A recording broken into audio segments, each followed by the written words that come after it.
Hi friends, நம்ம சப்பாத்தி எப்படி செய்யலான்னு பார்க்கலாம் ஃப்ரெண்ட்ஸ். நான் 5 கப்பு கோதுமை எடுத்திருக்கேன். தேவையான அளவு உப்பு எடுத்திருக்கேன் ஃப்ரெண்ட்ஸ். 1½ ஸ்பூன் உப்பு எடுத்திருக்கேன். உப்பு தண்ணி ஊற்றுறதுக்கு முன்னாடி மாவுலேயே நல்லா கலந்து விட்டுக்கணும் ஃப்ரெண்ட்ஸ். நான் தேவைக்கேற்ற மாதிரி மாவு எடுத்திருக்கேன், உப்பு எடுத்துருக்கேன். அதுமாதிரி உங்கள் தேவைக்கேற்ற மாதிரி யூஸ் பண்ணிக்கோங்க ஃப்ரெண்ட்ஸ். இப்போ வெதுவெதுப்பான சுடுதண்ணி ஊற்றிக்கலாம். ரொம்ப சூடாகவும் இருக்கக்கூடாது, ரொம்ப சில்லுன்னு இருக்கக்கூடாது ஃப்ரெண்ட்ஸ். நல்லா ஒன்று சேர கலந்து பிசைஞ்சு எடுத்துக்கலாம் ஃப்ரெண்ட்ஸ். கோதுமையை உணவில் சேர்த்து சாப்பிடும்போது ரத்தத்தில் உள்ள நச்சுக்கள் எல்லாம் வெளியேறும் ஃப்ரெண்ட்ஸ். உடலுக்கும் பலம் அதிகரிக்கும். இப்போது மாவு நல்லா பிசைஞ்சாச்சு ஃப்ரெண்ட்ஸ். 10 நிமிஷம் நல்லா ஊறட்டும். இப்போ ரெடி ஆகிடுச்சு ஃப்ரெண்ட்ஸ். மாவு ரொம்ப சாஃப்டான சப்பாத்தி மாவு ரெடி ஆகிடுச்சு. இப்போ நல்லா உருண்டைகளாக பிடிச்சி எடுத்துக்கலாம் ஃப்ரெண்ட்ஸ். இப்போது பாருங்கள், விட்டமின் இ இருக்கிறதால புற்றுநோய் வராமல் தடுக்கும் ஃப்ரெண்ட்ஸ். நார்ச்சத்தும் அதிகமாக இருக்குது.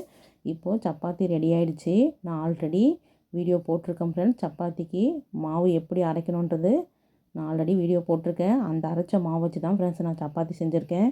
பாருங்கள் எவ்வளோ சாஃப்டாக இருக்குது. இந்த வீடியோ பிடிச்சிருந்தா லைக் பண்ணுங்கள், ஷேர் பண்ணுங்கள், கமெண்ட் பண்ணுங்கள், சப்ஸ்கிரைப் பண்ணுங்கள். தேங்க்ஸ் ஃபார் வாட்சிங். போயோ.